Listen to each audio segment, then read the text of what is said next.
Orion, welcome to the show. Thank you so much, Amy. So good to be here. Yes. Can you share your story with us in becoming a leadership coach? Sure, yeah. I never thought I would be working with leaders. That was never my intention or the path. It's kind of emerged one step at a time. And I think for me, it started back with realizing I grew up in New Jersey, in Kearney, New Jersey, about 20 minutes from Newark, New Jersey. And Newark has a lot of impoverished neighborhoods and demographics that aren't, have historically not had their equitous fair share of what's been happening in the country. So I would go to work with these children as a tutor. One of my first businesses was as a tutor. I started a tutoring agency. And I think I found out in my visits to these kids' homes that they really, number one, didn't need math help. Number two, they just needed someone to listen to them. And what I realized was that these were leaders, every single person I met. And that's not like trying to make it dramatic, but really just understanding that each of us is a leader and that these youth were so brilliant and so passionate. And when I asked them a few questions that no one in their life was asking them. So I think, yes, I happen to be coaching people who are at the surface level leaders now, but I feel like for me, it's more about seeing everyone as the leader they are, as the important voice they are, as wherever they are, wherever their circumstances have resulted in them being, that they're still important and their voice is equally important to anyone who is a perhaps higher up in the hierarchy as a leader or lower in the hierarchy. In your journey, what are you grateful for now? Well, I'm really right now really grateful for my relationships, my friendships, and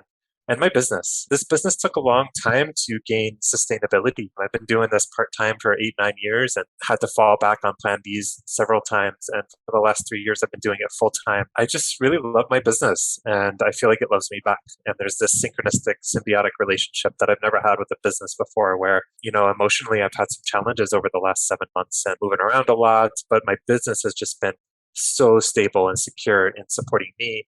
And I've really been stable and secure in supporting it. Just the way my friends and family and these deep relationships I've been building up my whole life that are now, I was just in New Jersey for 6 weeks, going to spend some time with my mom and some family. And now I'm staying with a friend in Austin. And just these relationships are so nurturing. And I'm so grateful for all of them. So, what's your greatest desire for those that you coach? Yeah, my greatest desire is that they remember how important their voice is, not from a strategic standpoint, for them to be able to discern the ways in which they accidentally or unknowingly or unconsciously are moving through the world or taking action or bringing service into the world when a part of them is doing that to feel accepted or to feel valued. Not that kind of importance, but they really understand that their voice is important, that their happiness and their worth is important, that they don't have to overwork themselves or overwhelm themselves. They don't have to serve in order to earn that they can slow down. My real wish for everyone that works with me is that they get to slow down,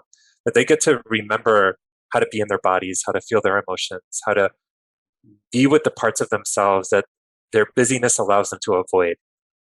And they can remember how to accept themselves and really find that inner peace that can only come from that capacity to be in their emotional experience. So, how do you know what are conditioned beliefs and what is your internal truth? Conditioned beliefs are always of the mind. When I speak of truth, I'm speaking of something beyond the mind. So truth to me is something that is beyond words, beyond logic. It's between thoughts, and it's something that's felt. It's something that's known. Some people call it intuition. Some people call it a gut feeling. I do believe every person, there's a lot of different ways to feel this truth. And some people feel it as an intuitive knowing that happens instantly. Other people feel it through an emotional intelligence. Other people feel it in their gut. Sometimes it's a combination of both. Some people feel it in as a rising of energy or a feeling in their chest. So there's lots of different ways to experience truth. Sometimes people hear it in what they say. It's a truth that is known, not through knowledge, through wisdom, not through something that they've learned in a book or told that they should do or looked at the facts and gathered, but it's something that is irrefutable because it's such a strong yes or such a strong no within that being. And we've been taught and conditioned over the years to ignore that, to not listen to that, to follow what's logical, to measure pros and cons, to figure out the strategy to get to where we want to go. And we've been taught to ignore the inner feminine, the inner chaotic knowing that might take us off a logical path, but eventually lead us to that fulfillment, to that inner peace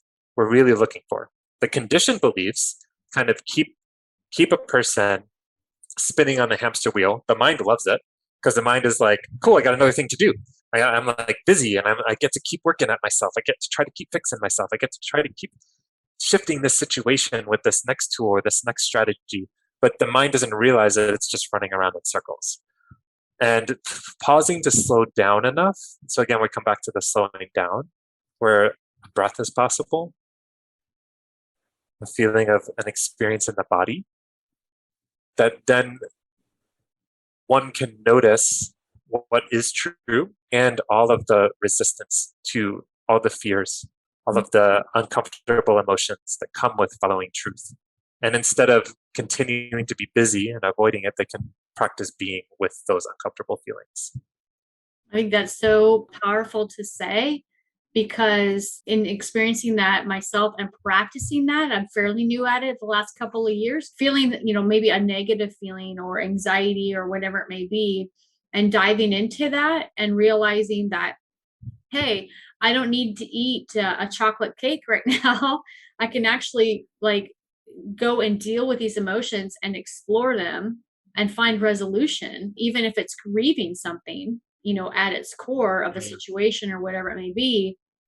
And I think that I'm wondering if you agree that a lot of people stay at that state of the surface emotion and try to medicate that or treat that emotion and respond to that emotion versus taking the time to go a little bit deeper. Yeah, I really love the way you said that. For sure. I believe many people do that. I know I still do that at times. I continuing to practice being with more and more of an emotional range and building my capacity up in my nervous system to able to be with higher highs and lower lows. And there's times when my nervous system is like, I can't do that. That's too much for me right now. And I catch myself in old patterns, sometimes emotional eating, sometimes busyness, getting lost in work. So for me, it's yes, absolutely. Short answer is yes, I do see that in a lot of other people and in myself. And the key isn't to think that that's a step back or to beat. It's so easy for me to beat myself up, and I catch that too. So it isn't about arriving anywhere. It's about remembering that as a heart-centered being that is desiring to create impact in the world in a way that is aligned. Inadvertently, that is going to take you into your emotions. And inadvertently, eventually, as you unravel the conditioning that has kept you from trusting your heart, you're going to hit an experience in life that pushes that edge. And for me, I keep just noticing the more I go on this journey, I push another edge. Like, okay, I have the capacity to hold this much emotion now. And then this kind of relationship happens, or this kind of experience happens, or my business grows to this level. And that's super uncomfortable for some inner part of my neurology, my psychology. So then it's just being gentle. The answer for me is simple and hard, which is to be gentle, to really be okay if you reach for that chocolate cake again one time, or multiple times, and to find a sustainable behavior shift through love, gentleness, and acceptance of oneself instead of through the constant fixing, forcing, self-judgment, self-beating up, and all that. That's really good. So why is attempting to control your external circumstances and working hard not a good solution? So, those that are get on that gerbil wheel, why is that not a good solution? I don't mean to pick on words, but I'm also just very sensitive. Like, I don't even want to say it's a good or bad solution, because if a person came to me and was on the gerbil wheel, I wouldn't tell them that that's a bad solution. I would invite them into an exploration to see, like, to them, is it a bad, is it what their nervous system needs right now? Is it what, so, but to get to the essence, because I think what you're asking is really important, which is, why does that not result potentially in sustainable change? So without making it good or bad or anything like that, it's like, it doesn't result in sustainable change because every time that we go through a trauma, no matter how big or small, there is a part of the brain that gets cordoned off and stops developing. So it's a little neural network that is now like almost like there's police tape around it, and the rest of the brain keeps growing, but this neural network is committed to making sure that that person does not go through that trauma ever again. So When a trigger happens in the future and that part of your neurology believes or thinks there's a threat that is going to result in that same trauma that happened when someone was 2 or 3 or 5 or 7 or 11, that behavior or protection pattern kicks in, whether that be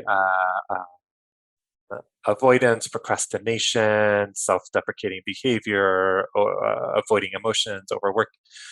The that part of self, that part of the neurology is triggering, and like that can usually result in those behaviors. The very things that you're asking about. This beautiful question of like, why is it not a sustainable way to shift by going into these overworking or conditioned behaviors? Because no matter what it looks like, we can shift it on the surface level. It can move from overwork to creating an aligned business, but overworking in the aligned business. Or it can look like taking 3 personal development courses, or volunteering part-time and working full-time, whatever it looks like.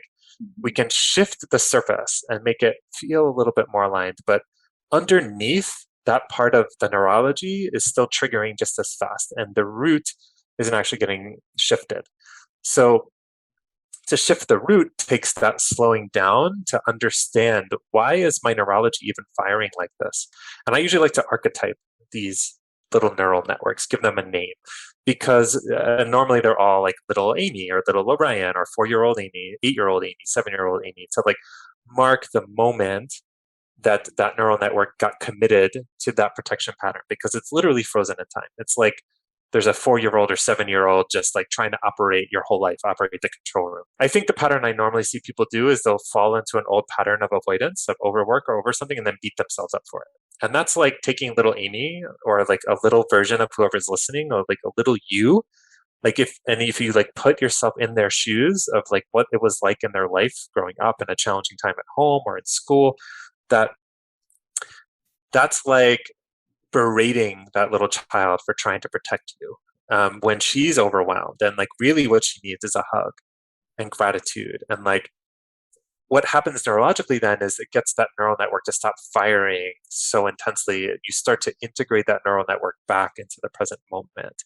The busyness prevents that healing process from happening. The slowing down and being with allows space for that healing process to happen. I think that's so insightful, especially because, when you do go through that process, just on simple terms, all of a sudden, you can handle life.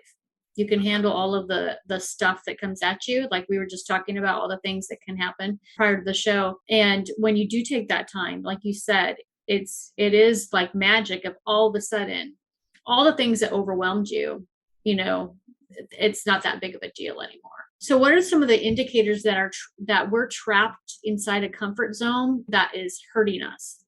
I love this question. I mean, the first thing to focus on, I think, is awareness, and to notice that comfort zones aren't always fun. Like a lot of times I know I've found myself in comfort zones that were very damaging. So when I just to be clear on the definition of comfort zone in this context, it's a comfort zone being that you're used to it. It might be really painful. It might involve hurtful relationships or hurtful patterns or misaligned work or overworking. However, you know how to do it. It's the comfort zone of like, I know how to fight these fights with this person. I know that if I overwork myself this way, I'll get this paycheck, and that results in me being able to do this. So the comfort zone is hurting us is when usually when there's a fear, and the awareness is enough to see that, wow, there's something about this situation that doesn't feel safe, doesn't feel good, doesn't feel aligned, and yet I am too afraid, or there's so much fear in my system right now. My nervous system doesn't have the capacity to choose anything differently, because there's a fear that it's all going to fall apart, or I'm going to lose all my money, or end up homeless, or end up without work, or end up alone forever. And so that's a big trigger. When there's a big grandiose fear of like a big death or a big abandonment, that's usually a good trigger to show that there's like possibility and potential with gentleness and some self-acceptance navigation to move out of that damaging comfort zone into a more aligned, uncomfortable zone for a little while. I like that. That's so true too, because in order to grow, you do have to step into sort of what doesn't feel comforting or familiar. That process of even growing a business, taking it to the next, every time it goes to the next level, you have to grow internally and allow for that in order for it to go to that next level. I think that's really interesting. Yeah, I love that. I love what you just shared, and I agree. It's there's always another level, and that's part of the thing. It's not about learning a strategy to get somewhere, because that strategy may work to get you to the next step, but then that same strategy won't work to get you to the step after that. It's about really building the capacity to be in the mystery, which we've all is human nature. It's our human nature to be in the mystery. It's our human nature to be in the unknown, to be in harmony, to allow our true nature to move through us. However, we've learned so many conditioned beliefs and thoughts that we block that flow and we try to control it. We try to, which is back to your question before, we try to inadvertently control everything so that we can know that we're going to be safe. And therefore, we give up a lot of our expression and power, and we don't let ourselves grow. We don't let ourselves fully express and become remember who we are. So, why do you believe that our external world is a reflection of our internal world? Yeah, so there's a couple different parts to this answer.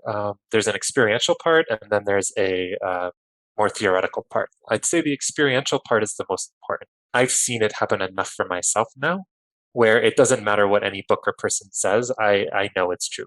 It is my truth. It's not just a theory anymore. It's like I've seen it happen. I shift something within me, and suddenly my whole world realigns around that.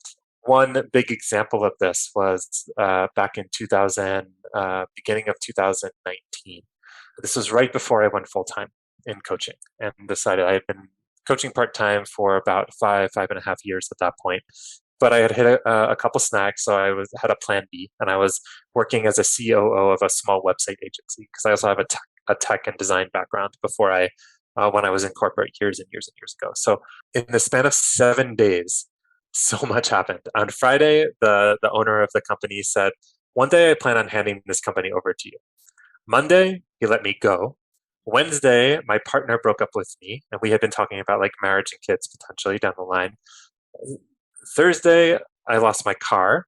And like Saturday, I moved in with my now ex into the house we were considering having a family in with a friend, because we'd all committed to like moving in together into this like big house that was like my portion of the rent was like 3 times anything I'd ever earned. I realized by that point, because it had this is a very extreme example, but normally when there's an inner alignment, things in the external world fall away. And then it's very easy to go, why me? Why again? Why did this really, like, can I have love? Why can't I do this? Like, why does this have to be so hard? I did do those things, but I like gently allowed myself to go there, and then allowed myself to remember the truth, which is those things fell away because they're not aligned anymore. And I got the very clear truth that like the universe, God was saying basically, stop screwing around. Like, stop with the plan Bs. Like, you're here to coach. You love coaching. You know you're here to coach. Stop distracting yourself with misaligned partnerships, misaligned jobs. I was like, okay. So I said, all right. Then I prayed, because I was like, I'm in, but I don't know how to do this. I don't know how to generate this much income and like keep it full time. And so for the first 5 months of living in that home, each month, like $2,000 to $3,000 came in the last 3 days to make sure I could cover my rent and everything. Like I waited until the last moment to receive, and it was just like ready to call my family to like borrow money, which I'd never done before because I was so committed to not doing a plan B. I was like, I'll borrow money if I have to. Like, I'm all in, but I never had to. And what I realized was happening was I had aligned to a reality, an inner reality, where I was coaching full time. And it takes time for the external world to emerge, a new external world to emerge around that inner alignment. But it happened. And it took time because there was still resistance. There's still parts of me that didn't believe I was worthy, were afraid, all of these things that I had to be with those emotions and trust. No, this feels right. I'm following my truth. I'm showing up every morning. I'm in action. I'm taking action. I'm reaching out to people. I'm following my truth, my body, what it is telling me to do. And I need to trust that the energy is going to come back. Everything I need. If I'm meant to do, my prayer was always, God, if I'm meant to do this business and live in this home, please guide the clients to me, guide me in what actions to take. And it always happened. And then as I built my trust in that happening, it happened a lot sooner. And I realized I was learning to rebuild my trust. So experientially, that's the best learning, is to go on this path, to start following the heart and let yourself have an experience of shifting something inside you and watching your external world shift around you too. Theoretically, this is all happening because of vibration and frequency. So, quantum physicists have done a lot of work into this and shown that we do live in a vibrationary universe and everything has vibration. The table that's in front of you that your computer's on is a suggestion. It's not like solid. It sure looks solid, but if you were to zoom in enough, it's all moving. So I really do believe in the property of resonance. We don't need to look anywhere other than music for really understanding resonance. And when we hear a song we really love, there's like a resonance. It's like, it just like hits our body in a beautiful way. And when we hear a song we really don't like, there's a dissonance. So it's the same thing with people, experiences, jobs, communities. I actually really believe, and this is what I do with all my clients, that the thing that matters more than anything else, not the only thing that matters, the thing that matters more than anything else is alignment to your truth. Because when you start to align to your truth and you start to let it burn away all the limiting beliefs, all the things, all the fears, and the gentle, loving fire, and it just burns away, you're lightening your frequency. There's actually energy stuck in your field around the physical body that has a frequency in it. It makes your frequency heavier. So as you're starting to be with those emotions, they actually get to leave your body because you're not holding on to them anymore as your comfort zone and your protection place, which then lightens your frequency. So now you're vibrating at a different frequency. So everything in your external world that you created from that old frequency is now going to be dissonant. And this is the hardest part, I think, because things do start to fall away. Relationships, jobs, this, that. Usually by that point, that person feels so aligned that they're more ready for it, but it's still, there's an unknown period of like, oh my God, now there's just a void and there's nothing, which is like when I moved into the house and I'm like, I don't know how I'm going to pay this rent. And I had to trust that the new reality was going to emerge. And theoretically, it has to emerge because the universe needs, there's just resonance. We always resonate with our environment.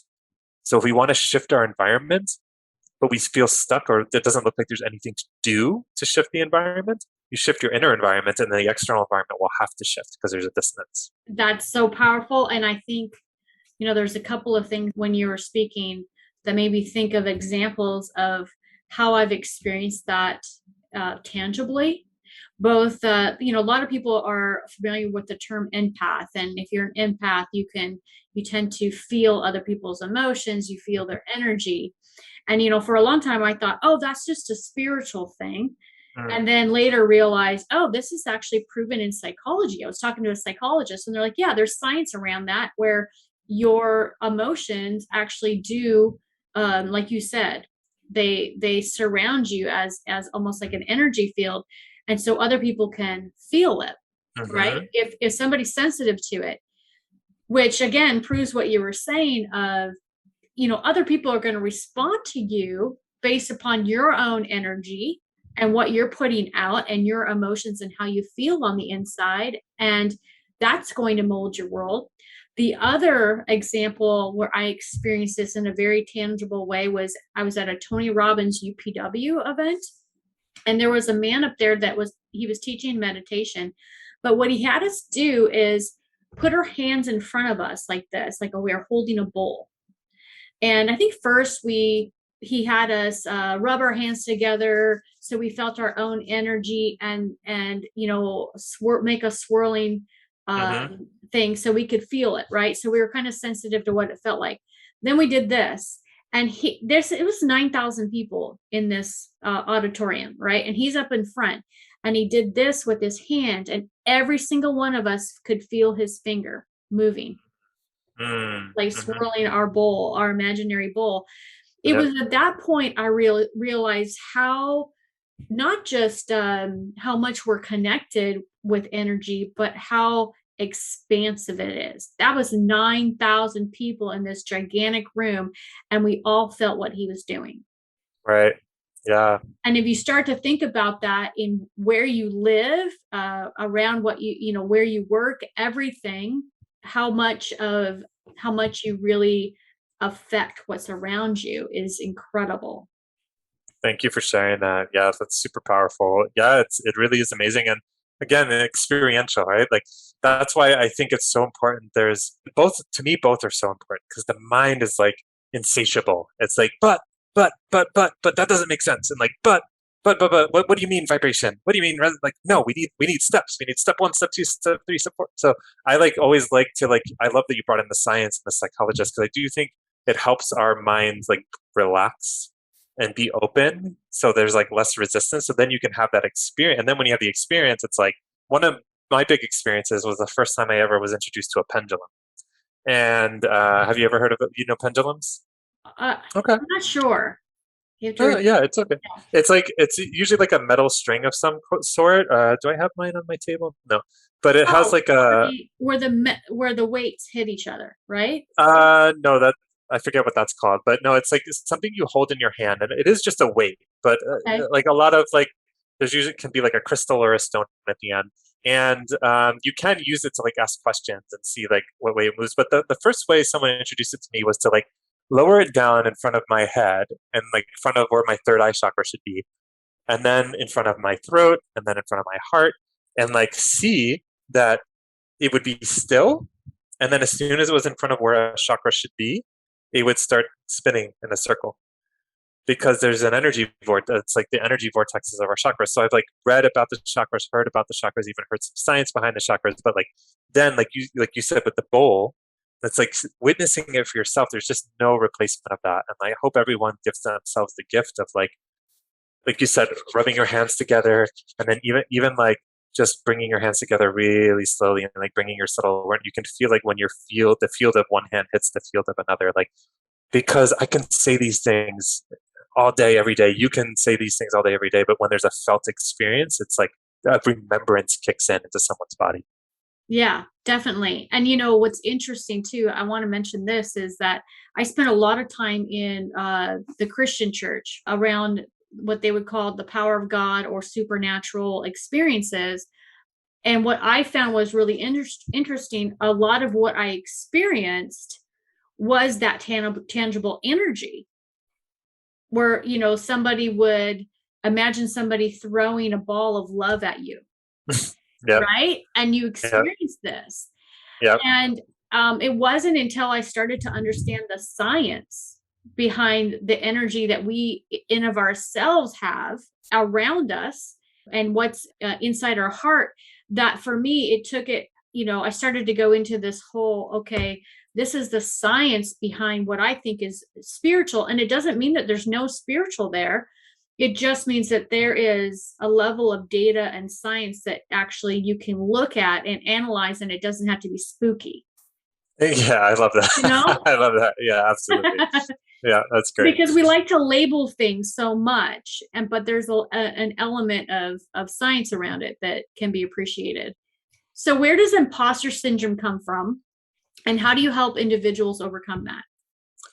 Yeah, this is something I've been like really thinking. Even it's something I've like talked about and been aware of for a long time, but been really like sitting with this even more lately because I've been coaching for 8 years now. I have a lot of friends who've been coaching for years, and just in the industry and like talking to other coaches I really trust and think are holding a really safe space for people. And imposter syndrome is a thing for all of us. It doesn't seem to matter how long there's a coach. So it just brought this question. Like I've always like been able to help my clients navigate it, but I really got into a deep inquiry of like, wait, where does it come from, and like, what is it? And it really, one of the things that came to me one day that when I was thinking, I was like, oh, and I realized that number one, we are a collective, community-based organism, humans. We really thrive off of helping each other and being with each other and supporting each other. And there's the level of the being caught in your own blind spots, like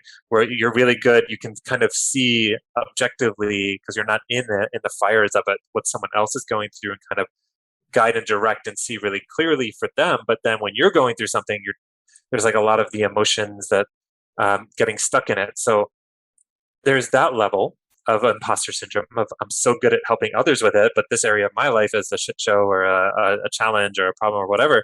And then, so there's that level. And then, which is really important to become aware of, especially I think for coaches and healers, because I think it's normal and it's okay. I think in this industry, we're helping other people with deep traumas, and we also have deep traumas. Most people have deep traumas. Relatively compared to each other, we can make them smaller or bigger, but they're traumas. Things that have separated us or had us approximate from our true self. And it's okay to have traumas. I think what we always need to look into and check into as a coach or a healer or a leader of any kind in any organization is there any wounding I'm unaware of? Because it's that wounding that is wreaking havoc on people, and like you don't even realize it. And being willing to humble oneself and always look and always check in and shift and heal. And that is the never-ending journey. I think that's really important, number one, for any leader. This other aspect of nature, I really believe that Adrienne Marie Brown, an amazing author, wrote a book called Emergent Strategy, which is one of my favorite books. And I realized very quickly when I read her book that, wow, this is like very similar to what I've been doing for years. I just like what beautiful language she puts to it. And I learned like so much more when I read the book of like, she really brings up the ideas of biomimicry and how we can learn so much from nature and mimic nature, and just a lot of good stories about activism and how activism is often doesn't work because it's very surface level and very strategic and very angry, and there's like a deeper emergence that can happen with slow, loving, gentle shifts. So thinking about nature, I was starting to ask myself, is there any one element, one being, one creature in nature that helps themselves? Like just helps themselves. That just is like maybe like they'll like cats groom themselves and things like that. So I don't mean on that small nature, but like really like there's so much symbiosis in nature. Like we give carbon dioxide to trees, trees give oxygen to us. Trees give acorns to squirrels, squirrels poop in the dirt to fertilize the trees. There's just like bacteria feeding off of us and we're feeding the bacteria. And there's like this big battle happening inside of us all the time between red blood cells and white blood cells, bacteria and our immune system. And it's like, just like so much. There's really, I still can't, I'm sure there might be an example out there. Nature is filled with lots and lots and lots of examples of beings helping each other, bees helping flowers and rivers, nature. So just like really accepting that we're not designed to help ourselves. I mean, too, we're designed to put food in our mouths and make sure we don't die and all of that stuff. But like these deeper emotional things, there's like your question to come back to it. Where does imposter syndrome come from? It comes from the lack of gentleness to one's own wounding. And the thought that I should be better, I should be more healed, I should be something, which is the exact opposite of the kind of future I believe we want to have emerge. We want to have emerge a future that emerges from self-acceptance and gentleness. And so for me, again, it's not about trying to get better or fix what isn't working in one's life. It's about being gentle with the parts of ourselves that are struggling. Because that's what makes someone a great coach, a great leader, great this. And we can use the wisdom of nature to support us in that. So we talked a little bit about living from your truth. If somebody's listening and maybe they've not even attempted to start living from their truth or find out what their truth is, what would you say to them to begin to unlearn poor conditioning and start to walk in that truth? Thank you. Yeah, I think that's such an important question. And I'd say the first step is awareness. And then making it a much smaller thing, because a lot of time, I remember when I started when I was in the corporate world in 2009, and, I was socially awkward when I was a kid, beat up a lot, pushed into toilets, books knocked out of my hands, made fun of, all the things. I was a virgin until I was 22. And I learned a lot of ways to navigate the world, to stay safe, to feel like I could be safe. And I learned a lot of ways to speak, a lot of ways to be that later I had to unlearn and or chose to unlearn and remember that I create my own safety, which was it's still an unfolding process. But when I started, I would say it was in 2009 when I quit the corporate world. And I had been chasing a salary and a house and a car, the American dream, because I thought that's what would get me love. I thought that's what would finally have a woman like fall in love with me and choose me. And that had become my life. And I abused myself as a result. I let this company abuse me. I worked really long hours, 80-hour weeks, ate really bad food, and just gained a lot of weight and was really miserable. And I almost bought a house. The thing that woke me up was my house sale. The house purchase fell through. The next day I gave in my notice. And that was kind of the beginning of this. I just knew I had to get out. I'd say I had hit rock bottom, which I don't think someone needs to hit rock bottom. I think the first step, because in the beginning, it's almost impossible to access truth because the comfort zone is so strong. The condition patterns are so strong. And then where people normally start is I need to find my purpose. What's my purpose? What do I do? What am I actually here for? That's a huge leap from like years of conditioned behavior in a comfort zone to suddenly letting your divine purpose move through you. So for me, it's one step. When I quit corporate, my question was not what is my purpose? It was how could I replace my salary doing work I love? What's one way I could receive money doing something I actually enjoy? That makes me laugh. That makes me smile. And I started a dog training business because I loved animals. And then I worked minimum wage at an animal hospital and a doggy daycare. And I started a tutoring business on the side and taught calculus in university. I started to piece together this income. But I'm not suggesting anyone get 4 jobs and 2 businesses. I'm suggesting find that question, that one step, because you know what happened? My dog training course I took online hooked me into a local mentor in person, Fernando Camacho. If you're in New Jersey, or he has online trainings too, amazing dog trainer, still like such an amazing person. But he connected me to meditation. He connected me to a book called The Art of Non-Conformity by an author called Chris Gillibo. That I fell so much in love with that author. I went to his event in Portland where I met my life coach, and so many things just spun from that because I took one step, one uncomfortable step of I didn't think I was going to be a dog trainer for the rest of my life, but it was sure as hell a good step in a good direction that felt fun. And that introduced, so my comfort zone was like this big and all the opportunities I could see were like in that circle.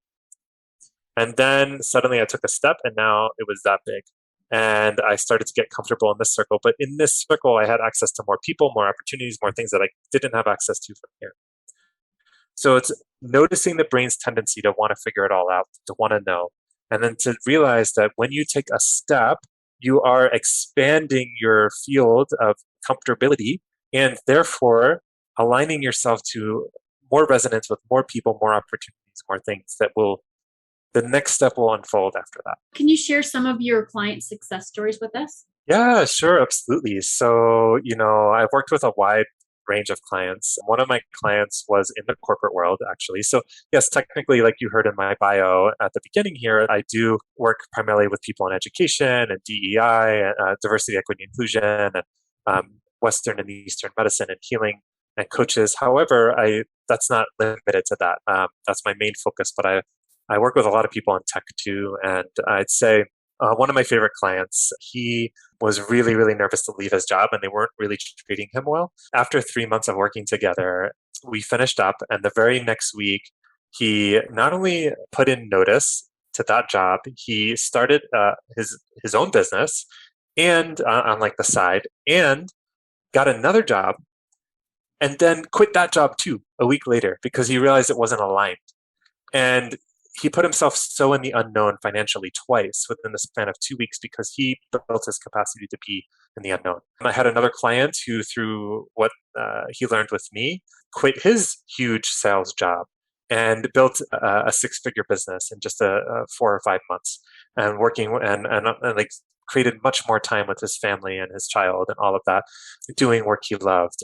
Another woman who is a leader, a VP in a coaching organization, actually, she learned how to set boundaries and move from 60-hour work weeks to 40-hour work weeks to 30-hour work weeks, to while also building up her coaching practice on the side, but from a spacious place where she had a lot more time for her sons and really developed a deeper intimacy with her partner. I'd say intimacy is a big thing too. Like inadvertently, people's relationships get closer. There's just so many success stories that just ran through my mind around, people really getting the power to speak up for their truth, which then creates more attraction. Sometimes it creates dissonance, but at the end of the day, it creates more alignment and closer, because people won't say the truth because they don't want to rock the boat.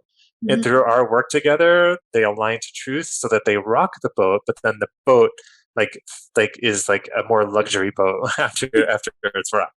So that's happened in marriages and relationships. Sometimes people leaving relationships, starting businesses, yeah. But those first three were the three specific ones that really jumped to mind.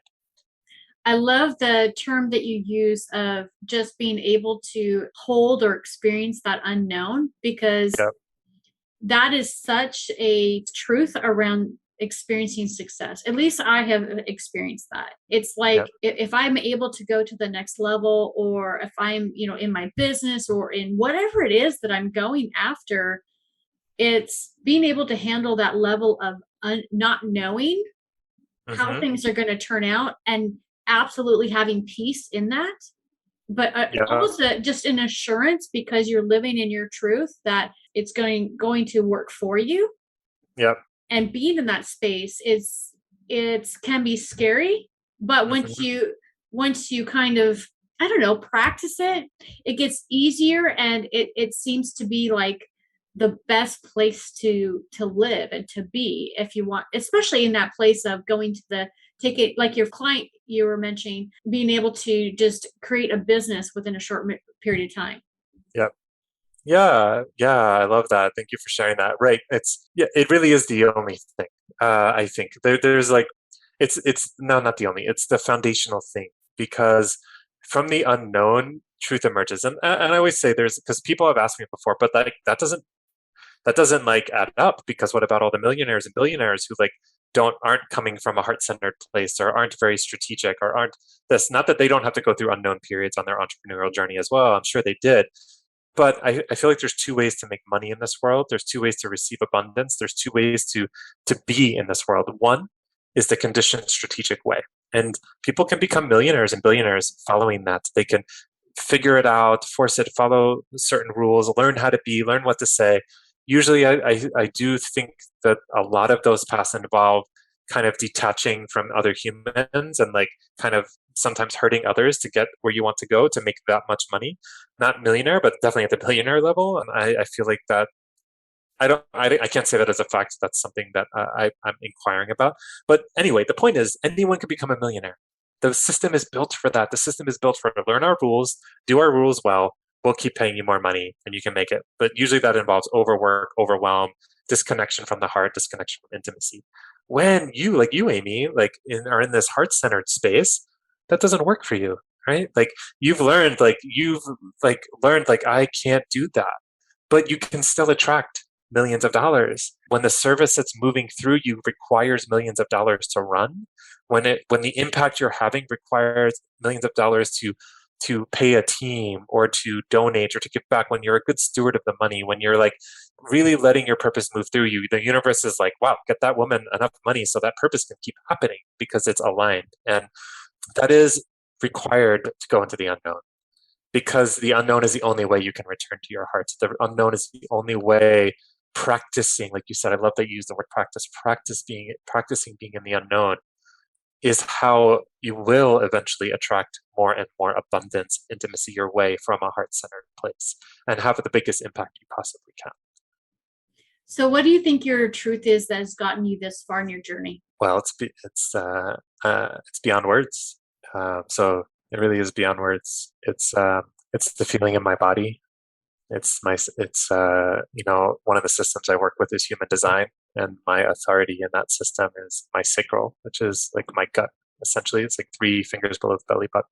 second chakra energy center, like center of life force and pure life energy. And I follow that. I listen to that. I've learned to not to be with my mind and all its disagreements and all its fears, and to trust my body. So I guess my truth is that's gotten me this far is when I'm showing up from an aligned place and not trying to force anything or figure anything out, and I am allowing what wants to happen through me to happen, and noticing when my ego is getting involved and just being gentle. When I keep doing that, when I'm consistent in that, money continues to arrive in ways I could never predict. Building that trust. And let me just say that it took years to get to this place. And there's still a lot of fears that one day it's going to fall away. It's going to disappear. Now, I had built up enough months in a row of evidence that it always comes somehow.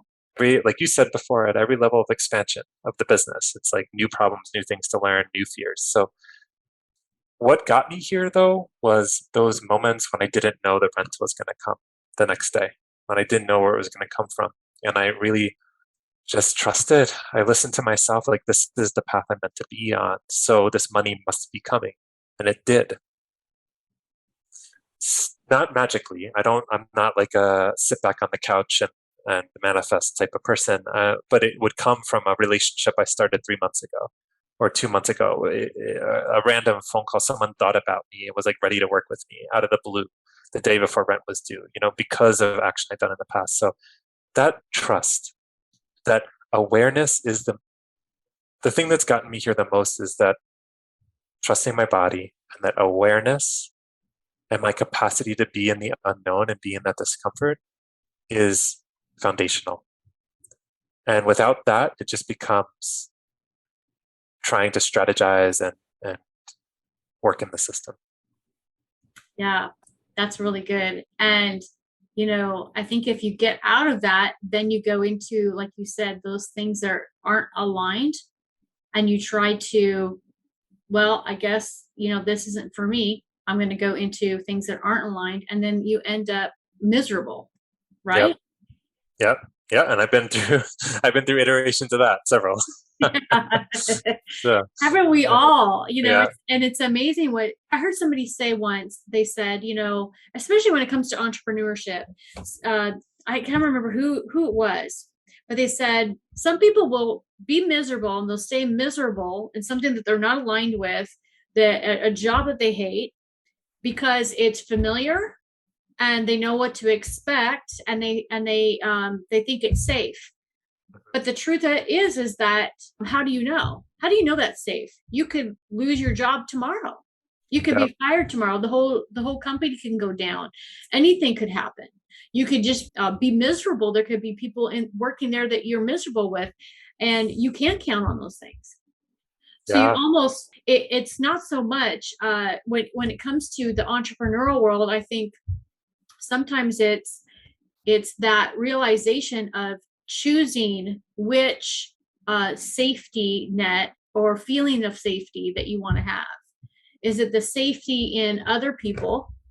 Like you had said, I found that you found, that you are your security, you can create your own security. I think that that's so key. Because if you can get to the place of creating your own security, then you're not going to reach out for something that's not in alignment with, your truth. I love that. I love that so much.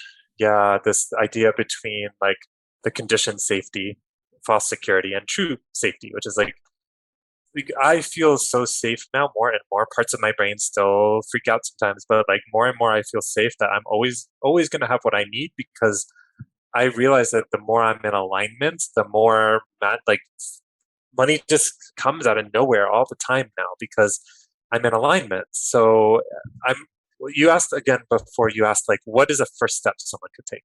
I think building awareness is a really good first step. So one thing I just want to offer anyone who's listening is that to really sit with this fact for a second, that the first time in human history, any one man or woman has had more money that they can spend in a lifetime was 3,500 years ago. Just 3,500 years ago was the first time any human had more money that they could spend in a lifetime. Our modern neocortex has been around for 200,000 years. So for 196,500 years, no human ever had more money or something that they could spend in a lifetime. Suddenly, we learned how to build really big boats, and sea merchants and sea trade became a thing. So we started to carry our wares from one place to the next and come back with loads of money. Now, a man and a woman are sitting there like, we can never spend all this money. New problem that we created. Before that, everything was fine.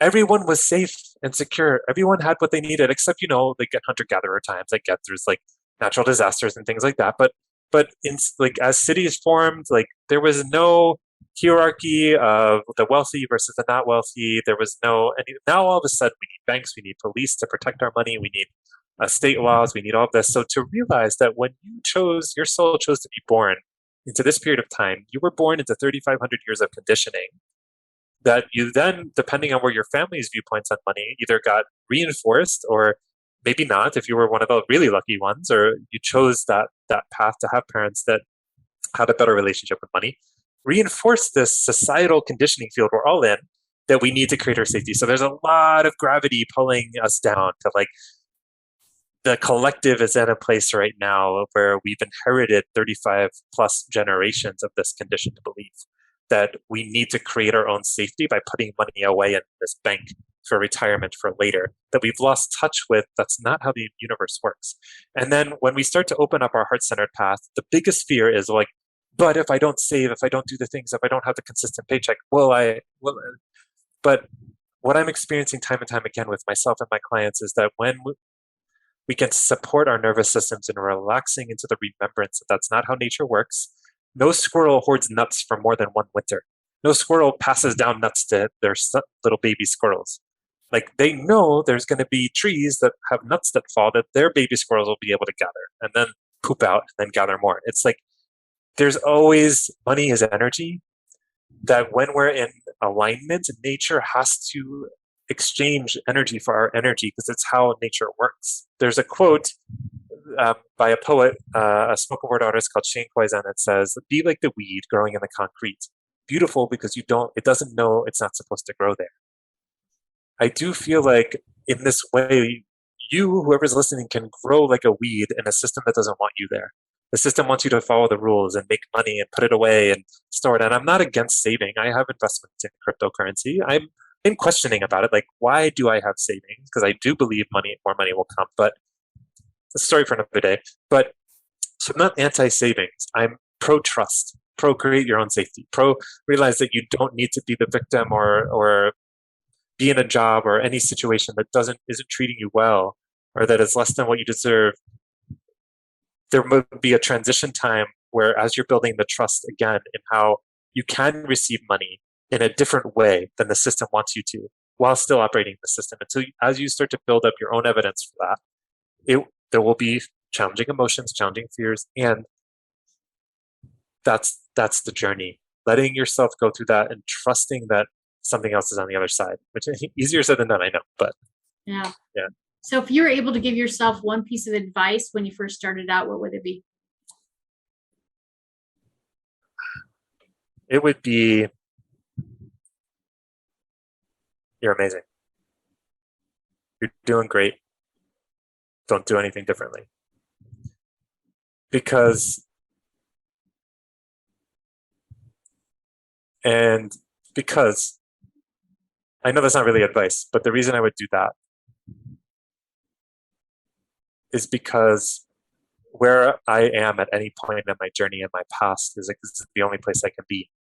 And what I've realized is that the thing that's most important for any being is not a thing to do or to warn about the future or to like give some strategy. Because even if I told a younger version of me something that was going to happen, he wouldn't be able to do anything different anyway because his nervous system and his energetics are still where they were. So he would probably just beat himself up harder for not being able to do what his future self came back and told him, hey, just do this. So it's actually just helping him, just being like, I just want you to know you're amazing. And things are going to be incredible. Things are going to continue to be incredible. You're doing great. And I see it in you. I see where you don't believe in yourself. And I love that about you too. And it's all perfect. And just letting him feel my love and my acceptance is what I would do. Orion, if someone is listening and they want to work with you, can you share a little bit on how they can do that? I know you have so many different programs. Yeah, sure. The thing I would invite anyone into is going onto my website, orionohev.com, and you can join the email list there. Depending on when this goes live, in the next week, there'll be like a new PDF to kind of support you in this journey, and a guided meditation and some videos that you can kind of just consume on your own, but also to book a free session with me. They're called Peace and Purpose Alignment sessions, where we really do spend the whole 60 minutes diving into as much supporting you as much as I can, helping you bring some unconscious belief to conscious awareness. And if at the end we feel really connected and really aligned and want to go deeper, we'll set up another call to talk about that. Then from there, I have one-on-one coaching. I also do human design readings, world dynamics readings, and also work with the gene keys. So I also have a membership program, which is a really great way to dive in with me. It's called the Aligned Phoenix School of Unlearning. And you can find out about that on the website as well, and dive in, and always reach out to me. Like I said, you can always, if you have questions or just want to connect with me, you can schedule a Peace of Purpose alignment session, and happy to spend time with you. Those are the major ways. Thank you so much for coming on today. I've loved our discussion. Oh, you're welcome. Yeah, it was so great. I really, really enjoyed it too. Glad to have this opportunity. Hopefully it was helpful for your audience in some really big ways. Yeah, definitely. And if you're listening, I want to mention you can find Orion on Facebook, Orion Ohev, Instagram, and LinkedIn. I will put all of those in the notes below, along with his website. Guys, thank you so much for listening to our podcast today. If you want more information about A Call to Thrive, you can go to acalltothrive.com. Thank you, everyone, and have a wonderful week.